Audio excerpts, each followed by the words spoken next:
Channel uplift. कैसे हैं आप लोग सब कोई? आज मैं आप लोग को किसी से मिलवाना चाहती हूँ।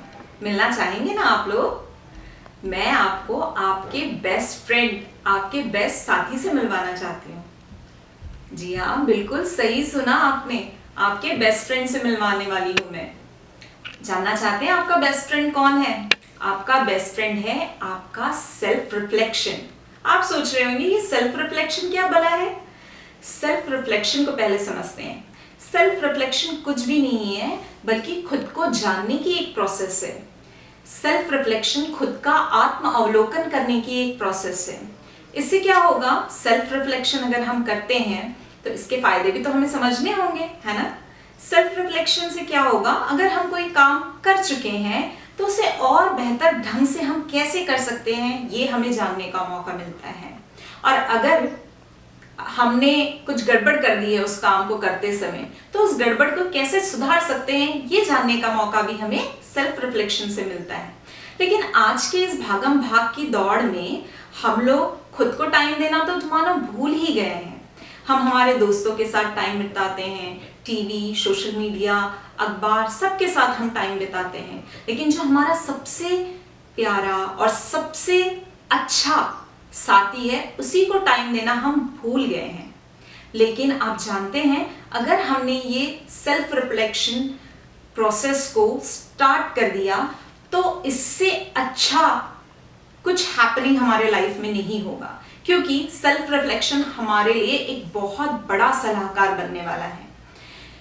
आपको पता है महात्मा बुद्ध क्या कहते थे? वो कहते थे कि हमें बहुत अच्छे अच्छे सलाहकार मिल सकते हैं, लेकिन सबसे अच्छा सलाहकार इंसान खुद का खुद होता है। और वो तो ये भी कहते थे कि हमेशा अपना दीपक जो है वो स्वयं बनो, क्योंकि हम अपने बुद्धि के द्वारा, हमारा जो IQ है उससे, अवलोकन से, आत्म अवलोकन से क्या कर सकते हैं? हम अपने जीवन को प्रकाशित कर सकते हैं। इसीलिए तो आज हम इस सेल्फ रिफ्लेक्शन की बात कर रहे हैं, क्योंकि हम जितना ज्यादा फोकस सेल्फ रिफ्लेक्शन पे करेंगे उतना ज्यादा हमारा लाइफ की तरफ परफॉर्मेंस क्या होते जाएगा? अपलिफ्ट होते जाएगा। आप जानते हैं सेल्फ रिफ्लेक्शन के लिए आपको क्या करना होगा? कुछ भी नहीं, बस 24 आवर्स में से आपको हार्डली 5 to 10 मिनट्स खुद के लिए निकालने होंगे। और ये 5 to 10 मिनट्स में आपको शांति से बैठकर जो एक्शन के बारे में या जो प्रॉब्लम के बारे में या कोई काम आप करना चाहते हैं उसके बारे में आपको सोचना होगा। शुरू में आपको थोड़ी दिक्कत हो सकती है, क्योंकि हमें किसी एक पॉइंट पे अपने ब्रेन को फोकस करने की हैबिट नहीं होती। लेकिन जैसे जैसे ग्रेजुअली आप इस प्रैक्टिस को बढ़ाएंगे तो आप इसमें क्या पाते जाएंगे? मास्टरी पाते जाएंगे। और आप देखेंगे कि धीरे धीरे आपकी एनालिटिकल अप्रोच क्या हो रही है? बहुत अच्छी होते जा रही है। आपकी भावनात्मक वैल्यू क्या हो रही है? अप्रोच क्या हो रही है? बहुत अच्छी हो रही है। इससे क्या होगा? जैसे ही आपकी एनालिटिकल अप्रोच अप होगी, अपलिफ्ट होगी, तो क्या होगा? आप किसी भी कार्य को करने के लिए जो निर्णय लेने की शक्ति होती है या किसी काम को करने के लिए जो स्टेप्स बढ़ाने की जरूरत होती है, वो आपको समझ आने लगेगा कि मुझे इस काम को किस तरीके से करना है या मुझे इस काम को करते समय किन बातों को नेग्लेक्ट करना है। ये सेल्फ रिफ्लेक्शन जो है वो आपको सही निर्णय लेने में बहुत मददगार होता है। जैसे जैसे आप सेल्फ रिफ्लेक्शन की हैबिट में पक्के होते जाएंगे, वैसे वैसे आपको आपके अंदर का हुनर भी पता लगते जाएगा। तो आपको समझ आया? अभी तक हमने सेल्फ रिफ्लेक्शन के क्या क्या फायदे गिने, एक बार थोड़ा सा रिपीट करते हैं। सेल्फ रिफ्लेक्शन से हमारा क्या होगा? कॉन्फिडेंस बूस्ट अप हो जाएगा, हमारी एनालिटिकल अप्रोच बढ़ जाएगी, एंड थर्ड, हमारा IQ लेवल भी बढ़ेगा। आपको ये सब अभी थोड़ा सा कॉम्प्लिकेटेड सा लग रहा होगा, लेकिन क्या है कि आप एक स्टेप आगे बढ़ाएंगे ना, तो उधर से सेल्फ रिफ्लेक्शन आपकी तरफ 2 स्टेप्स बढ़ाएगा। और धीरे धीरे आप ये करके खुद ही डिस्कवर करेंगे कि किस तरीके से आपका IQ लेवल बढ़ा है। सेल्फ रिफ्लेक्शन आज बहुत ही नेग्लेक्टेड स्थिति में है। हम ह्यूमन बींग्स बहुत नेग्लेक्ट कर रहे हैं खुद को, और स्पेशली हमारे जो स्टूडेंट्स हैं उनके लिए सेल्फ रिफ्लेक्शन बहुत इंपॉर्टेंट है। जानते हैं क्यों?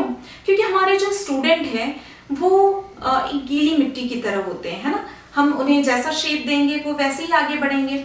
अब क्या होता है, इस भागम भाग में जो हमारे स्टूडेंट्स हैं वो एक्चुअल में प्रतिभा को जानते ही नहीं है, और बिना अपने प्रतिभा को जाने या अपने हुनर को जाने वो क्या करते हैं, अपना लक्ष्य निर्धारित कर लेते हैं।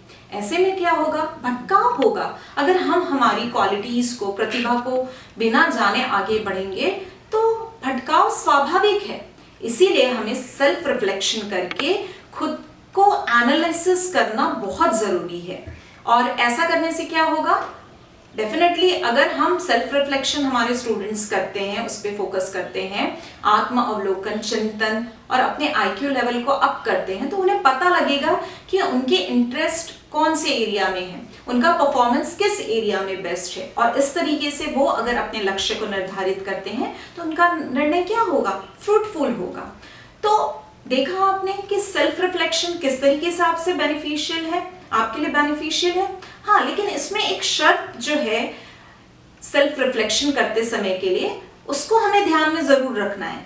मैंने आपको कहा ना कि आपको 5 से 10 मिनट डेली देने हैं, तो ये 5 to 10 मिनट्स देते समय आपको आपके बुद्धि को, मन को, दिमाग को शांत रख के सेल्फ रिफ्लेक्शन करना है। सेल्फ रिफ्लेक्शन में आपको क्या करना है, आत्म अवलोकन करना है ना। तो उस समय आपके दिमाग में कुछ उद्वेग नहीं होना चाहिए, किसी तरह का मानसिक दबाव नहीं होना चाहिए। उद्वेग और मानसिक दबाव को हटाकर जब हम आत्म अवलोकन करते हैं तो हमें एक सेल्फ रिफ्लेक्शन की एक स्ट्रॉन्ग व्यू हमें मिलता है। तो आज से आप लोग अपने बेस्ट पल के साथ समय बिताएंगे ना, और देखते ही देखते ये बेस्ट साथी आपका बेस्ट एडवाइजर बन जाएगा, जो आपको हर निर्णय लेने में एकदम परफेक्ट बना देगा। तो आज से सेल्फ रिफ्लेक्शन के लिए जरूर टाइम निकालिए। Thank you. अगर आपको वीडियो अच्छा लगा हो तो प्लीज लाइक, शेयर, कमेंट और सब्सक्राइब कीजिए। Thank you.